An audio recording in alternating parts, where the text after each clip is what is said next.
Salut, j'espère que tu vas bien. Aujourd'hui, nous sommes samedi, toujours en septembre, et on continue avec Claude Hopkins sur une idée clé de son avis sur la publicité. Pour lui, la publicité, c'est tout simplement la vente, l'art de la vente, mais à l'écrit. Ah bon, à l'écrit à l'époque, ou maintenant avec tous les médiums qu'on a, ça peut être en vidéo ou autre chose. Mais en tout cas, il n'a jamais cessé de répéter que la publicité, c'est ça, c'est le job d'un commercial en fait. Donc, parce que lui, il faut savoir qu'il vient d'un milieu assez pauvre, et j'imagine qu'il a voulu gagner de l'argent, mais il a réussi d'ailleurs. Et il a beaucoup observé, il raconte dans son livre comment vendre. Il explique qu'il regardait les vendeurs à la sauvette. Il dit, je vais le citer, je suis resté des heures à les écouter à la lueur des torches. Je me rends compte maintenant comment je me suis abreuvé de leurs méthodes et de leurs théories. Ils n'ont jamais essayé de vendre des choses sans démonstration. Ils ont montré de manière spectaculaire ce que ferait le produit qu'ils vendaient. C'est incroyable de voir comment les publicitaires en savent moins que ces hommes sur l'art de la vente. Et je pense que parfois c'est toujours le cas, les marketeurs en savent moins sur l'art de la vente que les commerciaux. Et on gagnerait à avoir plus d'échanges entre marketeurs et commerciaux parce qu'il y a beaucoup de choses à partager. Alors, comme habitude, je prends des exemples du livre, et là, il s'agit d'autre chose. C'est pas du Levancamp pour une fois. On va parler du Sendou. Il me semble que c'est du Sendou. C'était le Swift Kotosuet qu'il appelle. Et en fait, il se trouve qu'il en vendait pour une entreprise, donc l'entreprise Swift, et c'était cher, plus cher que les autres alternatives, et les vendeurs n'arrivaient pas à en vendre. Donc lui, il allait dans une boulangerie un petit peu éloignée, et il a réussi à en vendre. On raconte l'histoire. Je suis venu de Chicago pour vous consulter au sujet d'une carte. Et il explique au boulanger qu'il est venu rencontrer. Je place la carte à une quinzaine de mètres, puis je recule et je lui demande de la regarder. Cette carte, dis-je, est destinée à représenter la tarte idéale. Ça nous a coûté beaucoup d'argent. L'artiste nous a facturé 250 $ pour le dessin. Bon, 250 $ à l'époque, c'est énorme. Ensuite, il doit être gravé sur pierre. Ces couleurs que vous voyez là sont produites par 12 impressions distinctes sur pierre. J'ai expliqué le processus aussi bien que je le savais, explique-t-il.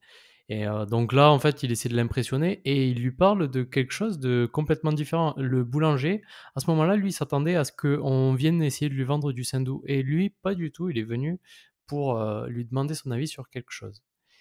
Et donc, le boulanger en question, il est super content, il passe de boulanger à expert en tarte, et ou à critique, explique-t-il. Alors, du coup, il explique que ils ont commencé à discuter de la tarte, et il a même essayé de critiquer le dessin, et le boulanger, il a défendu. Donc, il était super fan de ce dessin. Il a insisté sur le fait que la carte ne pouvait pas être améliorée, ne pouvait pas représenter une plus belle tarte. Euh, et donc, il a même rajouté qu'il aurait tout. Enfin, en gros, il posséderait toutes les boulangeries de Boston s'il pouvait faire des tartes comme ça. Et donc, il a dit, ben, combien.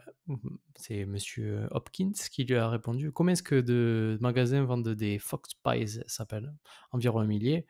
Il a répondu. Et donc, Claude Hopkins a dit, je vous fournirai une carte comme celle-là pour aller dans chacune de ces boulangeries. Vous avez été bon avec moi, laissez-moi faire quelque chose pour vous rendre l'appareil.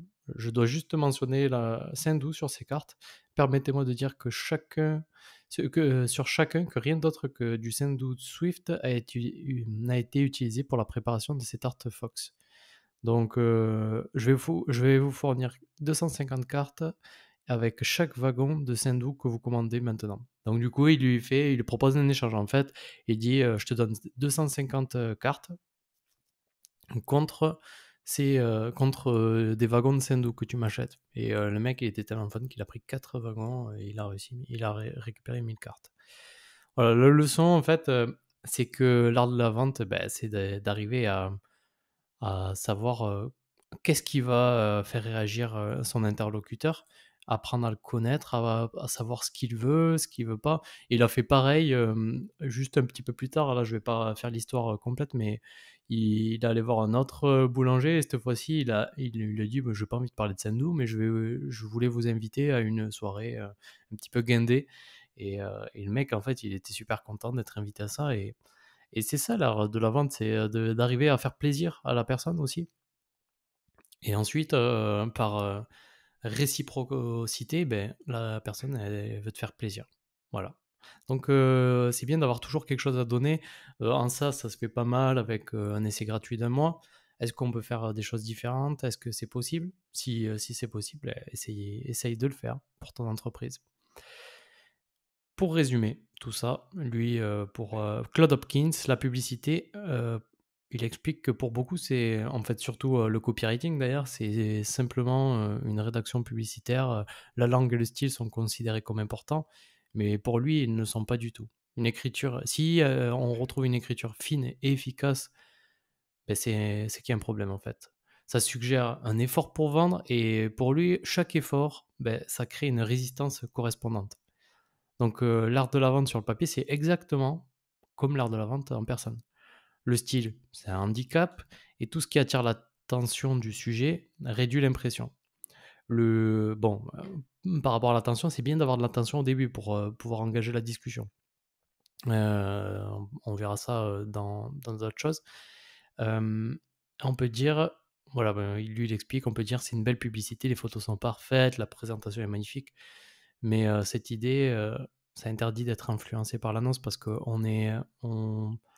trouve que c'est beau et du coup, on n'est pas pris, c'est ça, on n'est pas pris dans l'histoire, en fait. C'est comme un film, finalement. Si, tu te dis, «Ah, il joue mal» ou enfin, en gros, tu sors de l'histoire et pour lui, ça indique un manque de sincérité. Quand, tu essaies de faire des photos parfaites et pour revenir à ce qu'il dit, hein, les photos parfaites, essayer de faire un beau style, un manque de sincérité, si et donc un effort pour vendre et donc la personne qui est en face, elle est sur ses gardes et elle ne voudra pas se laisser voler son argent. Voilà. Demain, on apprend à raconter des histoires avec, Claude Hopkins. Ce sera notre dernier petit sujet avec Claude Hopkins. Je te souhaite un bon samedi et à bientôt.